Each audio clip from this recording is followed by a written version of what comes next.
ఈరోజు కోడలికి అమ్మగా మారిన అత్త కథనం గురించి తెలుసుకుందాం. హాల్లో ఒక వాలు కుర్చీలో అన్నపూర్ణమ్మ కూర్చుని పుస్తకం చదువుకుంటూ ఉంటుంది. ఇంతలో ఆమెకు దగ్గు మొదలవుతుంది. ఆమె పుస్తకాన్ని పక్కన పెట్టి నెమ్మదిగా పైకి లేచి ఎడమవైపున టేబుల్ మీద ఉన్న మందుల డబ్బా తెరిచి చూస్తూ, అయ్యో, ఈ మందులు కూడా ఇప్పుడే అయిపోవాలా? సమయానికి అబ్బాయి కూడా లేడు. అమ్మా గౌరీ, ఓసారి ఇలా రామ్మా.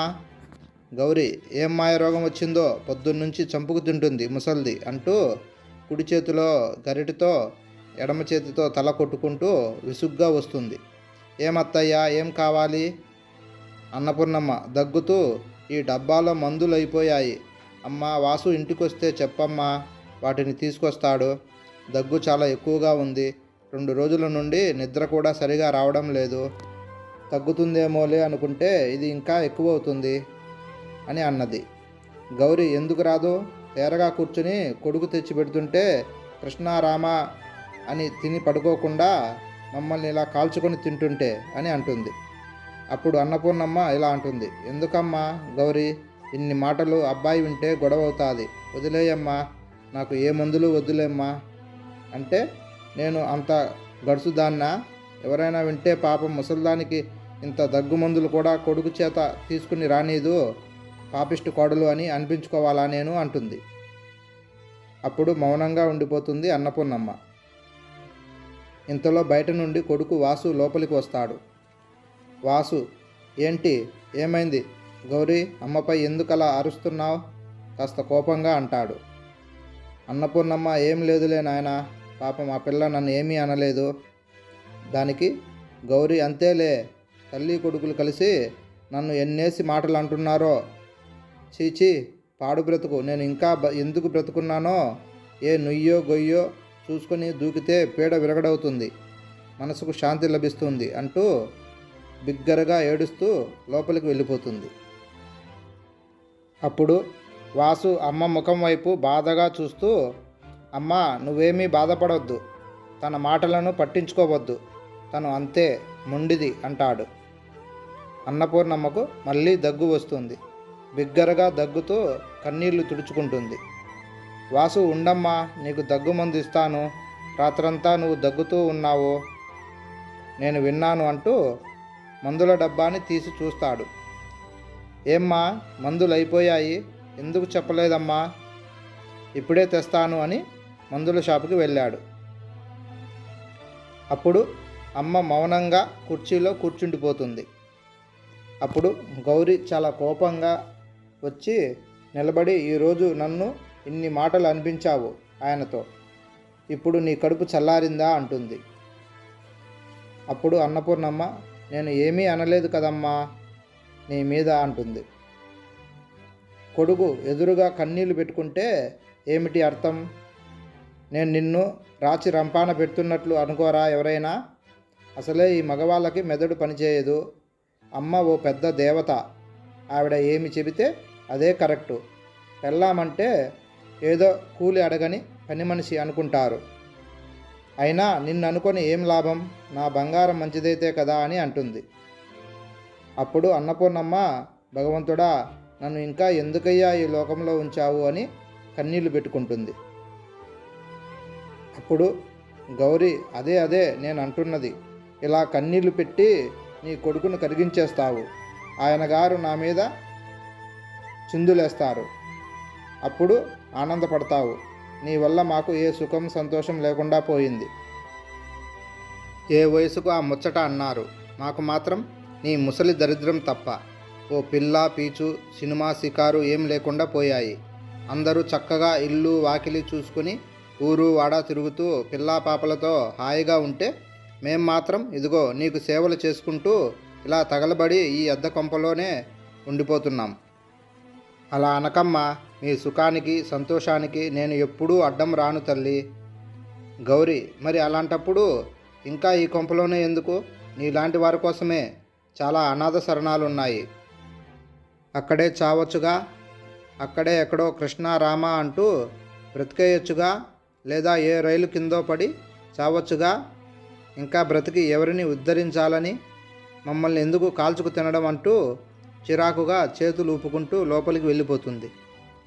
అన్నపూర్ణమ్మ కన్నీళ్లతో నిలుచుండిపోతుంది. ఓ క్షణం తర్వాత, నేను ఇంకా వీళ్ళను ఎందుకు బాధ పెట్టాలి? నా వల్ల నా కొడుకు తన భార్యను ఎందుకు దూరం చేసుకోవాలి? వాళ్ళు ఇంకా చిన్నపిల్లలు, ఎంతో జీవితం హాయిగా గడపాల్సిన వాళ్ళు. నా వల్ల వాళ్ళ జీవితం ఎందుకు పాడు చేసుకోవాలి? నేనే ఇక్కడి నుండి వెళ్ళిపోతే వీళ్ళు సంతోషంగా ఉంటారు కదా అని టేబుల్ మీద ఉన్న పుస్తకంలోని కాగితాన్ని చింపి అక్కడే ఉన్న పెన్ను తీసుకుని ఏదో వ్రాస్తుంది. పక్కనే ఉన్న అల్మారా నుండి ఒక సంచిని తీసుకుని అందులోకి కొన్ని చీరలను, ఇతర దుస్తులను సర్దుకొని మౌనంగా వెనుతిరిగి దీవిస్తూ బయలుదేరి వెళ్ళిపోతుంది. ఇంతలో వాసు అమ్మా అమ్మా అంటూ గౌరీ అమ్మ ఎక్కడా అని అడుగుతాడు. గౌరీ లోపల నుండి బయటకు వస్తూ, ఏమో ఇక్కడనే ఉండే కదా, అయినా ముసలిది ఒక చోట ఉండదు. ఇందాక ఇక్కడే కుర్చీలో మహారాణిలా కూర్చుని మందులు తీసుకురమ్మని మీకు ఆజ్ఞలు వేసింది కదా, అప్పుడే ఎక్కడికి చచ్చిందో అంటుండగా వాసు విపరీతమైన కోపంతో బిగ్గరగా, ఏంటే నోరు లేస్తుంది, మూతి పగులుతుంది, జాగ్రత్త, మా అమ్మను ఏమైనా అన్నావా? నేను వెళ్ళిన తర్వాత నిజం చెప్పు. మా అమ్మ కనబడలేదా? ఈరోజు నీకు ఆఖరి రోజే అంటాడు.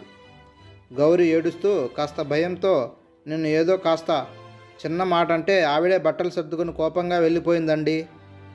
అయ్యో, అమ్మ వెళ్ళిపోయిందా? ఎంత పని చేశావే, పనికి మాలిందానా. 100 జన్మలెత్తినా అమ్మ రుణం తీర్చుకోలేమంటారే.